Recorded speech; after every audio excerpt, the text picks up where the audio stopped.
I have this theory about movies with 3 or more writers. They always seem to have a problem with identity, and often end up feeling like the Mad Libs version of a good movie. There are always some elements of the film that are good, but the soul just isn't there. I think the problem is that too many voices in the writer's room usually ends one of 2 ways. 1. The writers fight, and then the film has a lot of clashing parts that don't work well together.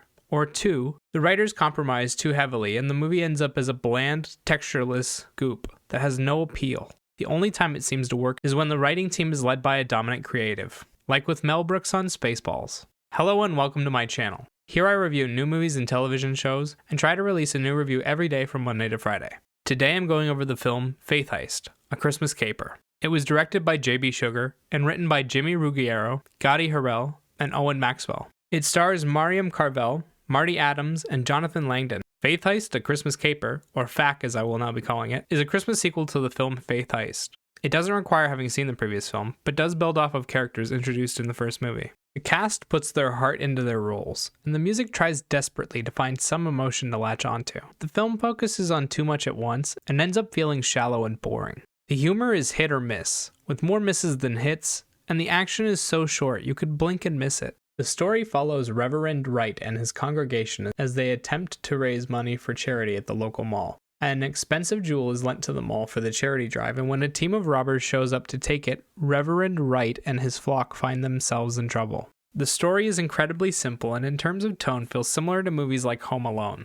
A team of moronic henchmen tries to steal a jewel while a team of ragtag churchgoers outsmarts them. The villains aren't scary and definitely went to the same school of villainy that Joe Pesci did. They wave their guns around, make a lot of idle threats, and fall for every single trick in the book. They even have a bad guy laugh scene with hokey fake laughs. The actual theft and the resulting action scenes take up maybe 15 minutes of the movie, and the rest of the time is spent exploring 10 different storylines, one for each character in the film. The movie spreads itself so thin that it snaps and breaks. Each character's story feels flat and incomplete, and the main storyline feels forgotten entirely. The emotions don't work because you don't spend enough time with anyone but the Reverend to really understand their problems, and the film doesn't have time to explore the solutions in a meaningful way. It wraps up every thread with an easy conversation that clears up all of the misunderstandings. There are also a number of moments that make you shake your head.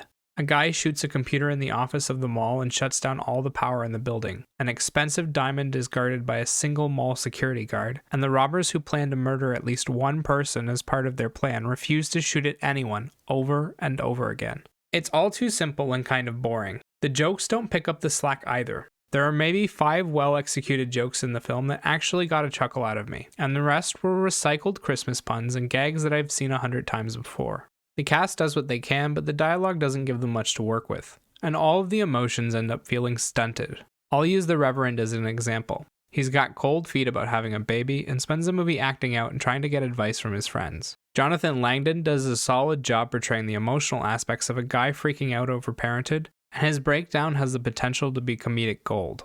The film just doesn't give his story the time it needs to be satisfying. We get some great scenes early on, but then he's just thrown into the background with all the others while we sit through several other storylines that don't really connect to his. The emotions don't work, and because of it, the only person who ends up standing out is Marty Adams. His character Randy is hilariously dumb, and every time Adams is on screen, he's captivating. His comedic timing is on point. His expressions are funny, and he manages to be charming enough that his character comes off as a harmless oaf rather than a liability. Most of the cast gets to have a few decent moments, but nothing longer than a minute or 2, which leaves all of it feeling rushed, as if there was a guy behind the camera telling them to wrap it up so he can get home for dinner. The visuals are a little cheap looking, with the action sequences being basic and short, while the green screen is kind of flat and stands out from the foreground quite a bit. Most of the film is just people talking with very basic cutting back and forth between them. There are a few shots here and there that were kind of fun, like the shot down the hallway into the darkness, but they're few and far between. The soundtrack is fantastic to listen to, and you can see what they're going for, but it just doesn't work.